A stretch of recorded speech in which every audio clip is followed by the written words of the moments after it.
representing Helen Storrow. Can you hear me? Yes. I'll speak up. And Helen is back there in her world uniform, when you haven't seen. And Helen, if Helen were here, she wouldn't want all the fuss. But about 20 years ago, I got very involved in trying to find out who is Helen Storrow. Oh, okay, she gave us our chalet. Whoa, wait a minute, she got us Cedar Hill. Well, wait a minute, she did something about pottery and the immigrant girls.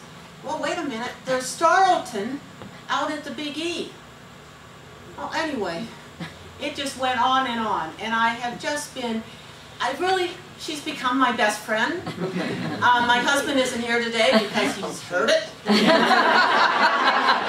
Sally said, do I have to come? I said, oh yeah. Anyway, before I go on, Margot Iwanichuk has just walked in.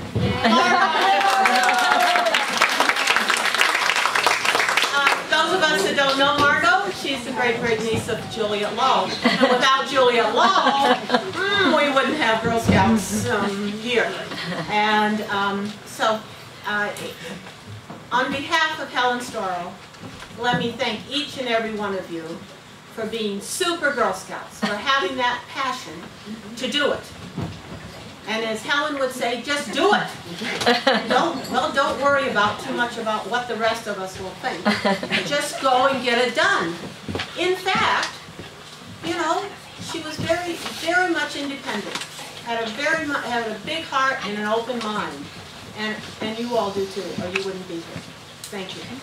So now, with best help for all these scanned images, with Lynn's expertise. I just pretend like I know, but if we get around the slide, we'll have best help.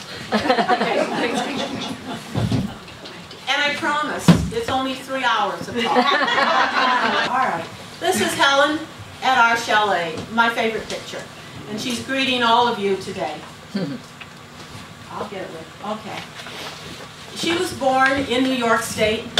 She was climbing the mountains. She had gone to Europe for a year of study in Switzerland. Her brother was in Switzerland as well with his roommate, Jim Jackson Storrow.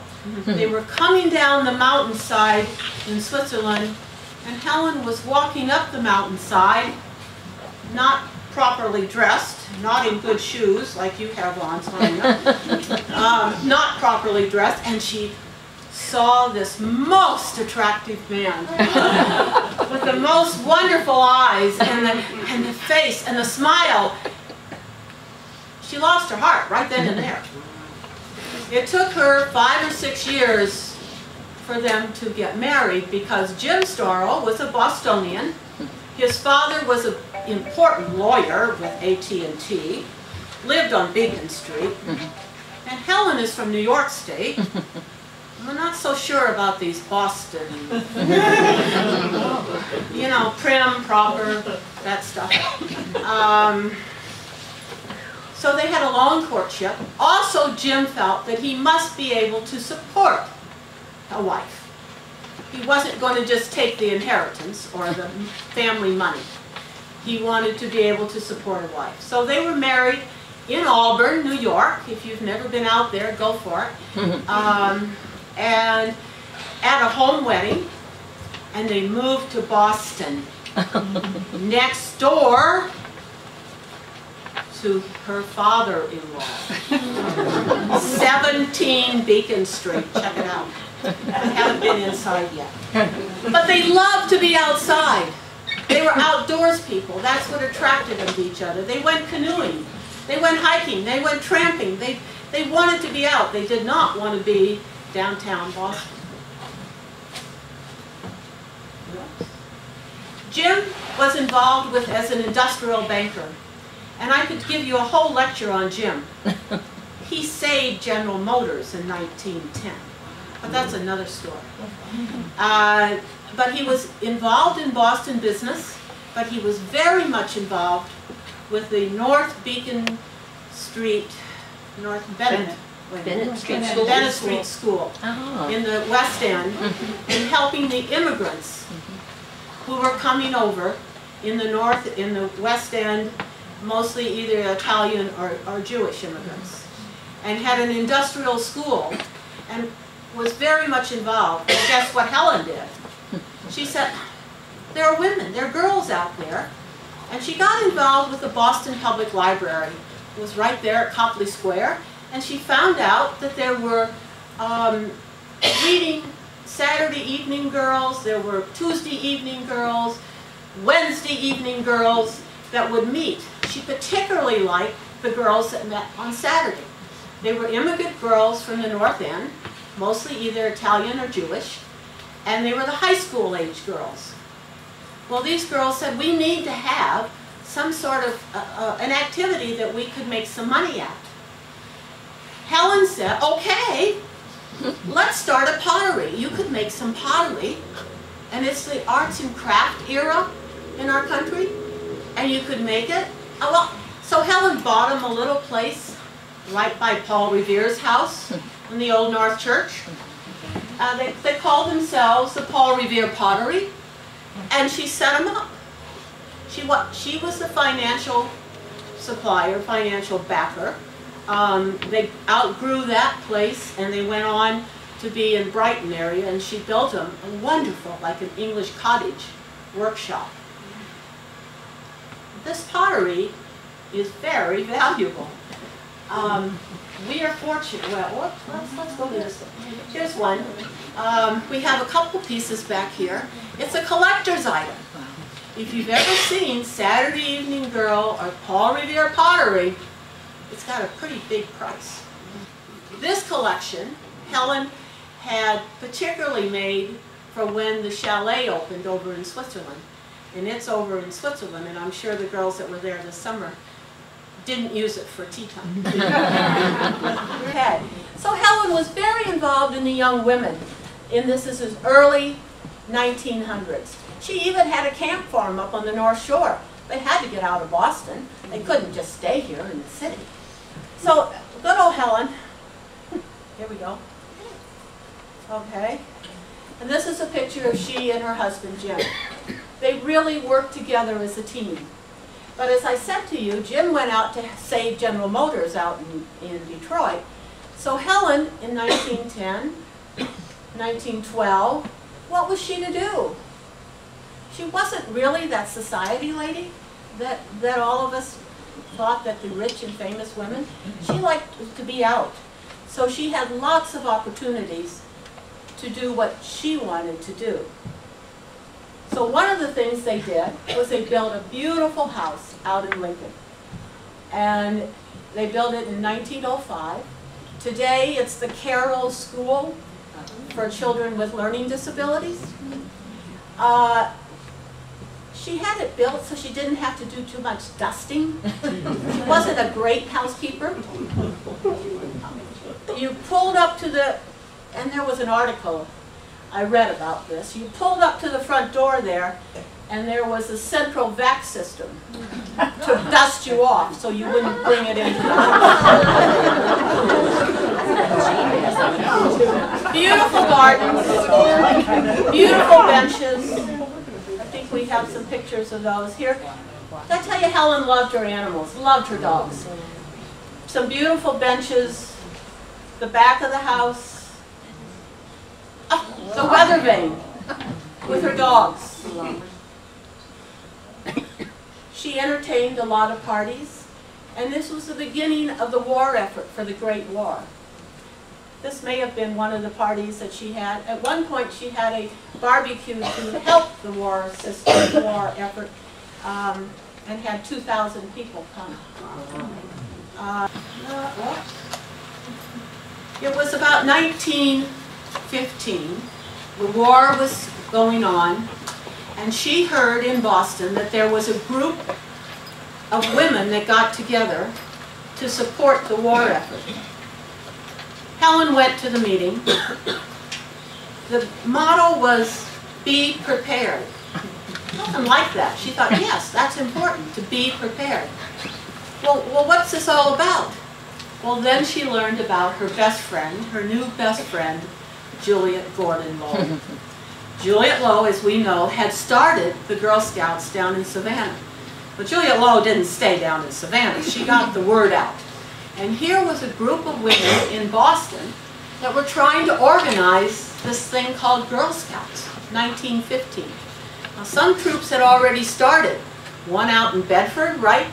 Bedford had already started with Margot's, well, Margot wasn't there. 1914.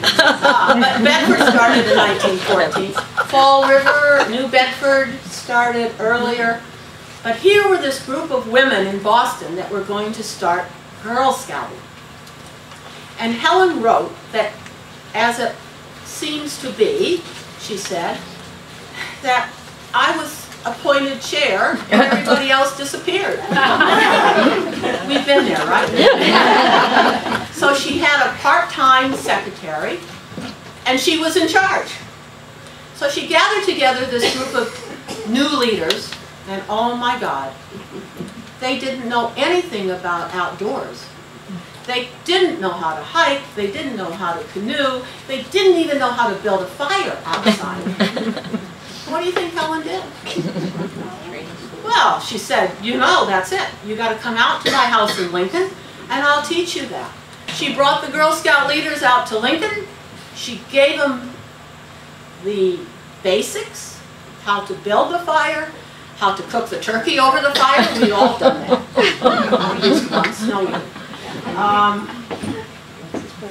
They enjoyed a picnic out on her lawn, but she was insistent that they learn some basic skills. That's her sitting there. That's Helen in the white blouse and a bugle. Of course, we had to have a bugle. We had to have music. Helen was a music and art major, so that was important to her. Well, she's enjoying a cup of tea. That's good. Okay, she had all the leaders out to her house, and then, well, even Lord and Lady Baden-Powell came out to her house. He was the founder of the Boy Scouts across the pond there in England. It was Juliet Lowe that had known them, Lord and Lady Baden-Powell, and when the war was over, they came over to see how the Canadian and the American Boy Scouts were doing. Helen says, we don't need to have those people here. Juliet Lowe said, oh yes, you need to entertain them. Helen said, I'm not sure I'm up to that. I don't want to do that. Well, I guess the first meeting didn't go real well, the first lunch. But then when she brought, Helen and Jim brought Lord and Lady Baden-Powell out to Lincoln, the ice was broken. They all loved to be outdoors, and they became very, very good friends. This is their family, two of their daughters that came. They visited a lot with each other. You may wonder how we know this. We were so lucky. Pat Ross and I were out at Storrowton 20 years ago or so. We came upon a little law office at Storrowton, which is in West Springfield. And the curator of the museum said to us, well, you ladies would probably like to see the Lincoln guest book. Yeah, we'd like to see the Lincoln guest book. And they had this guest book, and we have it back there, on display in the law office at Storrowton. Well, Pat and I lost ourselves there for 3 hours, no fooling. Because we found Juliet Lowe's signature 5 or 6 times. We found Lord and Lady Baden-Powell's signature, and all the other biggies that had ever been in Girl Scouts had signed in at the guest book at Helen's house in Lincoln. Fortunately, Pat was the one that talked to the great-grandson to let us at the Girl Scout Museum hold on to it for them and keep it safe in an archival box. So thank you, Pat. Thank you, thank you. Be sure you look at that. Well, so anyway, we got the leaders getting trained, but you know, we couldn't bring them all out to Lincoln, so Helen, commandeered the grounds of the Windsor School in Boston to hold a leader training camp. Here's Helen. She's the commandant. She was in charge of morning exercises and the evening go to bed on time deal. That training camp went on for 2 summers, and then she said, you know, I have this camp down on Long Pond in Plymouth. Why don't we just use that? So she opened her camp in Plymouth as the first national Girl Scout training school. Meanwhile, the National Organization of Girl Scouts decided that, how are we going to organize this new organization? Juliet Lowe was back and forth from here to England to Scotland and back. So Jim Storrow stepped up and said, I'm going to help, and you ought to have some charters and get things organized. And we are very proud of our Massachusetts Girl Scout Charter. It was given to us by the National Girl Scouts in 1919 as a state charter. And thanks to Helen and Jim Storrow that got us organized, got us moved, the organization got moved to New York City. I mean, we're going to be a big deal now. And Juliet Lowe was all for it because she was willing to trust other people to take this organization forward. And did it go, right? All right, so here's the camp at Long Pond. Here's Helen in her favorite pose. Oh, camp activities, nothing like sitting on the old log or doing the dishes. We've been there. Okay, this is a favorite picture of ours with Helen. We think it's a niece and her dog. Always got to have a dog there. And so this was at the beginning of the 1920s. Helen had, I told you about this big barbecue, and we have the guest book. So we know that the owner of this property, Cornelia Warren, was out at Helen's place. 1921, Cornelia, who owned Cedar Hill, died. She had several brothers. They didn't want this property. Helen said, this would be perfect for the Girl Scouts. So through the trustees of the Cornelia Warren will, Helen takes over the first the front 75 acres here at Cedar Hill, which we have today. Well, Helen put all her effort into it. She even moved out here with a little tent. She had it all cleaned out, Great Hall, cut the cow stuff out of it, turned the rookery, into a junior campsite. The mansion house that the Warrens had lived in is where our museum is. She turned that into like a bed and breakfast for leaders, because it's a long way if you live in Springfield or Pittsfield. This belonged to all the girls of Massachusetts, and you could and the Girl Scout leaders. So you come out to Cedar Hill, you can stay overnight, you can get a good meal, and learn about being a leader. You can bring your troops too, because in the back, she set it up that your town could have their campsites and be out here and be assigned a certain campsite. Well, what about that farmhouse down there that you saw coming in, the yellowy one? Oh, well, we'll teach the girls homemaking skills. That would be important, to learn how to cook and can, do what you got to do when you're a housewife. And so here in 1923, Cedar Hill opened, all cleaned up for us. When Cedar Hill opened, Helen had a missionary friend over in China. And they corresponded, obviously not by email, but by that slow boat to China. And her missionary friend, named Helen, sent Helen Storrow this darling Chinese doll. In 1923, Girl Scouts were in China. And her friend, her missionary friend, had organized a Girl Scout troop in China. They had a crest, it looks like a stalk of wheat. They had a membership pin, and this is a little rag doll. It's over in the museum. Take a look at it. So Helen said to Helen Storrow, your Chinese sister Girl Scouts can't be there for the opening, but I'm sending Spring Flower to take their place.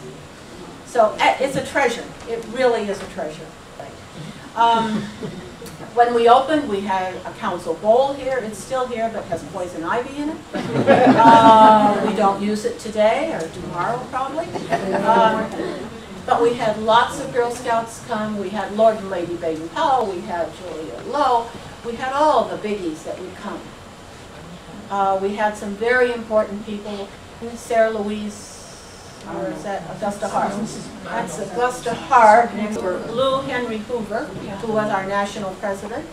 We're here. We had some tent sites, and that's Helen. She always liked to be with the girls, including them in activities. Great Hall. We had a lot of state meetings at Great Hall. It's just up the road here. We didn't have it today because we have rented it out to Brandeis is having their workshops here today. Inside Great Hall, the fireplace, that's Helen with the girls. That first summer or two, it was so hot. And you know, the pond out here is really yucky. So the girls said, Aunt Helen, they called her Aunt Helen, could you give us a pool? Please, we need a swimming pool. This is the first pool. Would you believe it's still here? It's been upgraded. Then even a second pool was there next door, and it's still here, upgraded. And the girls use it, right, Jen, in the summer? Oh, they do. Oh, they do. Here we are. It's Helen on my right. Emma Hall. No. Emma Hall's in the middle. Right. And then Sarah Louise Arnold, who was the dean at Simmons College. Helen got all these women involved. She had connections. And her husband had connections, and she used them all. Good for her. We do that too. I know you do. Unfortunately, with all the excitement here and everything, Helen found out that her husband was suffering from cancer. She took a time off, and she and he went out west. They did a pack mule hike for 6 months from Arizona all the way up to the Badlands and the Dakotas. And if things got really bad for Jim, he would take the train back east to see the doctor, and then he'd come back. At that time, his son was at Harvard. Jim went to Harvard, of course he went to Harvard. They flew out for the summer to go with him on the camping trip, and so they had that wonderful time together, and they just loved it. Now Helen tells that she saved the night one night because she had packed up some warm coals and put them in her backpack on the horse. So when they got to the next camping spot, she was able to give them some live coals to start the fire and to have a hot cup of soup. We have some of her diaries and some of her pictures. We have articles that she wrote. I'm not making it up. It's all true. It's unbelievable. This is a picture that when Jim died in 1926, the Girl Scouts planted a sycamore tree at the V when you come into Cedar Hill. Sycamore tree because that's the tree that his class from Harvard planted along Memorial Drive. And so it was appropriate to have a sycamore tree here. Today it has a blue-green ribbon around it, but we understand that that wasn't the first tree that got planted, because the first tree had a little lean to it, and Helen wants everything up straight. So it was replanted with the upright tree, and it's done quite well. Starrowton. How many of us have been to Starrowton? Okay. It's out at the Big E. Big E is going on now. It's sort of like a state fair for the New England, the 5, 6 New England states. There are big brick buildings there, one for each state. 1926, Helen decided we ought to preserve the 1800s. She bought buildings, like an old building, maybe in Lexington, or maybe out in Keene, New Hampshire, or wherever, had them dismantled, brought them into the state fairgrounds and set up in a whole little village. There's several homes, there's a tavern type, there's a church, a blacksmith shop, a law office. Oh, you just got to go and see it. It's all 1800s. It's there today. There's a curator of that museum. They named it for her, Storrowton. She was very embarrassed. She said, oh, don't do that. But it's there. The Girl Scouts used to go out for the state fair and live in the house and give tours. And the Girl Scouts planted a garden there, and it's still there. It's still Aunt Helen's garden is there. And it's just a wonderful memory of Helen. Helen got very involved and didn't want to just stay home after Jim died. I have an article here for any of you that haven't read it. It's about her 5 first flights.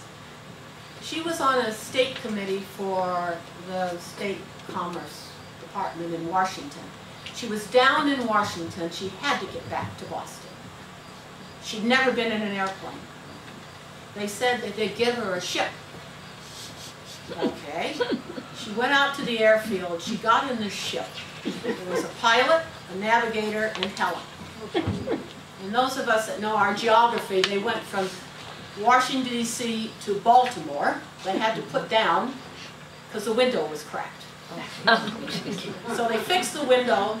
They came back, got back up. In time they got up to New Jersey, the rain was so bad that they had to go down again.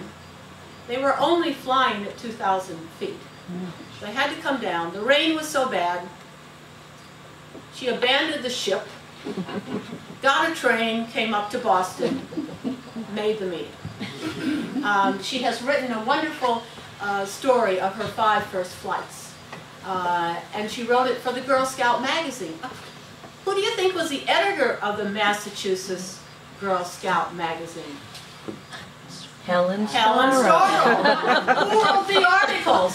Helen Storrow. You got it. Okay. So a lot of what we have learned, it comes from the Girl Scout magazines. And so I made a few copies if you'd like to really know how those first flights were. It's bad now flying, but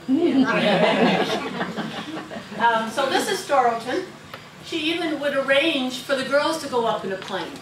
She thought it was a fabulous experience during the Big E. You know, 15 minutes up and down. She was an adventurous. She had an open mind. We're not going to sit around. Then she knew about Lord Baden-Powell, and Lord Baden-Powell had come to New York to receive great awards. And Lord Baden-Powell said, Helen, I talked to the Swiss Railroad then. They're going to let the Boy Scouts have one of their buildings over in Switzerland, over at Kandersteg, because they've finished building this tunnel. Helen said, that's very nice. Huh, the Boy Scouts are going to have a place in Switzerland. Thought, you know. It just so happened there was going to be an international meeting. The delegate from the United States, and Ann Choate, couldn't go. She said to Helen, would you go to that international meeting at The Hague, over in the Netherlands? I mean, it's not like jumping on the plane on the boat. You have to get passage on the ship, a real ship. So she was not sure that she wanted to meet all those international Girl Guide people, so she invited one of her friends from Boston to come along, Sonia. And you could play cards with Helen on the way, yeah, play some bridge. She liked to play bridge. She also carried her needlepoint along and everything else, because she wasn't going to leave her hands just not doing something. And her writing, she always wrote great letters and kept great notes, diary. Anyway, she got to The Hague, and she heard that indeed the Boy Scouts were going to get this building in Switzerland.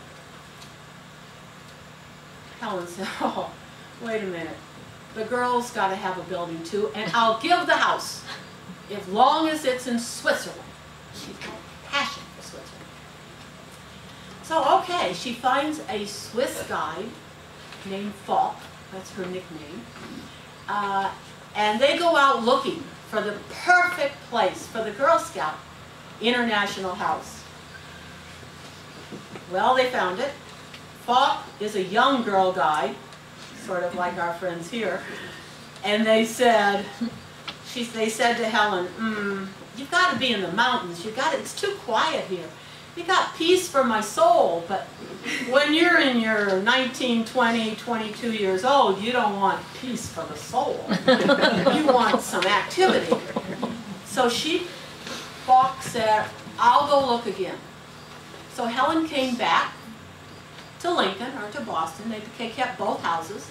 But she came back, and then Falk wired and said, I found it. It's in Osborne. Helen wasn't familiar, but she said, I'll come over as soon as I can. Again, it's a different era. This is 1930s. You know what happened in 1929. You've read your history books. 1930s, she books passage over. She climbs the hill outside of Osborne. The builder and her representative have gone ahead, and they plant the American flag for Helen to say, this is where we've chosen for our chalet. No, for the chalet. They hadn't named it yet.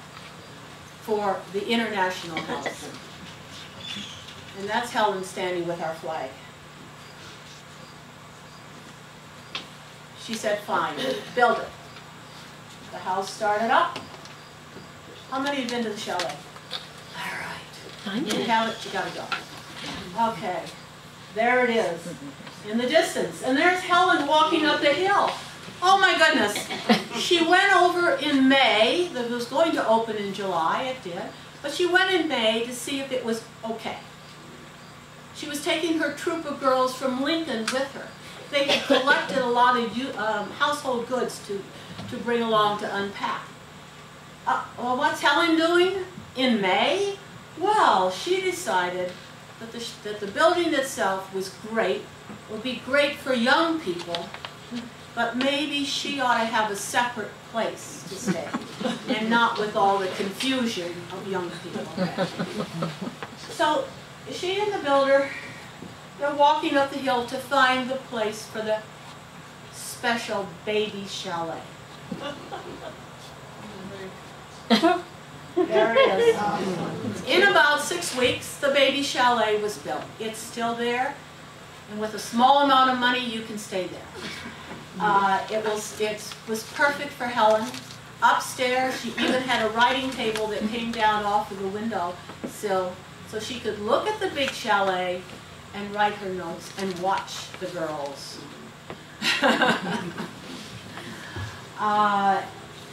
And I don't know how many times she was there. That's where she had the first tea party with those special cups. She had those cups commissioned so she could have Lord and Lady Baden-Powell at the special tea party for the opening of our chalet. Those cups that had even their monogram on them, so you know who drank from what cup.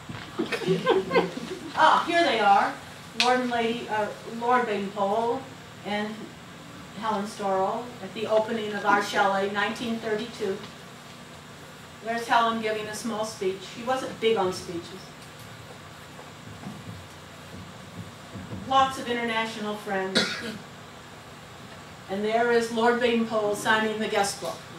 Very important that you sign guest books, so we would never know who visited Lincoln, and we'll never know you were here unless you go to the museum here and sign the guest book. This is inside the chalet, the main dining room with the big pot of flowers usually.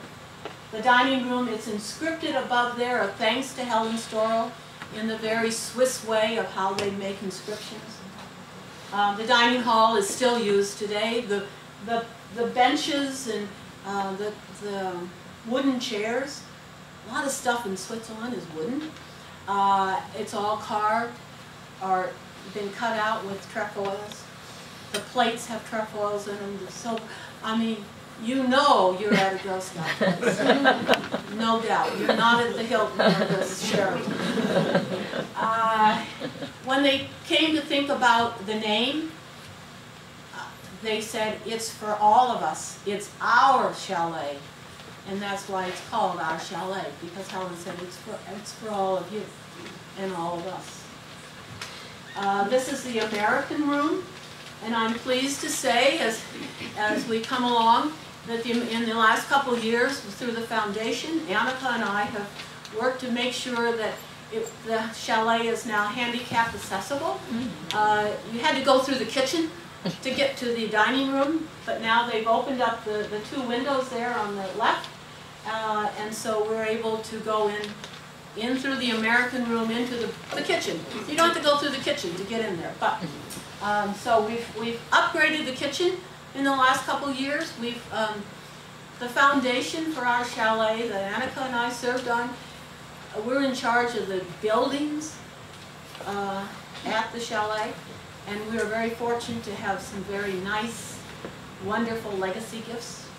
And so we were able to do quite a few upgrades, the bathrooms, the kitchens. This is the British room. Yeah. The rooms are not fancy. They're not the Ritz. Right, girls? And basics. This is upstairs in the attic for seven beds up there. 13. Try. 13 beds. Okay. Summertime is our busiest time. It's Helen in the white. Did you notice the ribbon, and on the bottom of that is a silver fish? It was a special award that she received from the Brits. It's over there at the museum. Take a look. Very special. Then in the middle is Falk. She was the guider in charge, who now we call the center manager. And she was there for 20 years. She's the Swiss guide. And then Lady Baden-Powell. There's Helen in her world uniform. We have it right back there. Well preserved in the upstairs of the museum. How lucky we are. Oh, my favorite story about Helen. Okay. She and Lord Baden-Powell, they wanted to get away from the winters here in Boston, or the English didn't need to be over in England in the winter. So they decided, well, the best place to be is in Bermuda, in the warm breezes. So Helen, in the early 1930s, bought a piece of property on the south coast of Bermuda, built a beautiful house called Fairwinds. Across the road there is a golf course today. I don't know if it was there then or not. But because she was on the water, and because people were flying back then, there were these things called airplanes, she really felt she didn't have much privacy on her patio looking out towards the Atlantic. So she had a stone tower built so she could walk across the street, go up and sunbathe a la nude. It was good to get some of that vitamin D. That's right. The stone tower is there when you go to Bermuda. It's on the 4th hole of that mid-ocean golf course. I checked it out.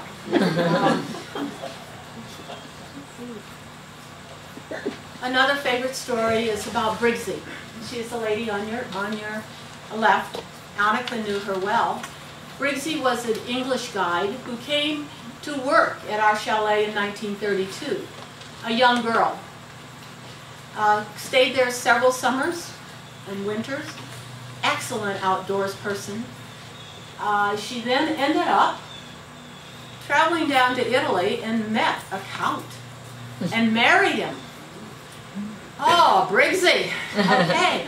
But now the war started and Italy was not our friend. So Helen had 2 children. She came back to the chalet as a refugee out of Italy and stayed at the baby chalet with 2 of the boys. Well, the war was going on. She wasn't sure where her husband was. Briggsy left the boys at the baby chalet and went back to Italy to see if she could find her husband one weekend. I think she did because she came back pregnant. Now we have 3 little boys at the baby chalet. And what do you think Aunt Helen said? Oh, Briggsy. Her name is Dorothea. Oh, Briggsy, what we call her Briggsy. You can't raise the boys in the baby chalet, and it's too dangerous. Do come, do come. And they came to Lincoln, and on the 3rd floor of her home in Lincoln, from 1941 through 1944. And then Helen paid for their schooling when they went back to England. Meanwhile, Helen had also brought several other refugee boys over during the war, because the friends of whatever, I'm not sure, but to bring them over, and they too were living at the Lincoln house. So Briggsy was there for 3 or 4 years. They summered down at the camp in the Long Pond down in Plymouth. We have in the guest book from Lincoln, we know when the boys left to go to camp down at Long Pond. We know when they returned. We know the whole story. We even have letters that Briggsy wrote back, because she left in October and Helen passed on in that next November.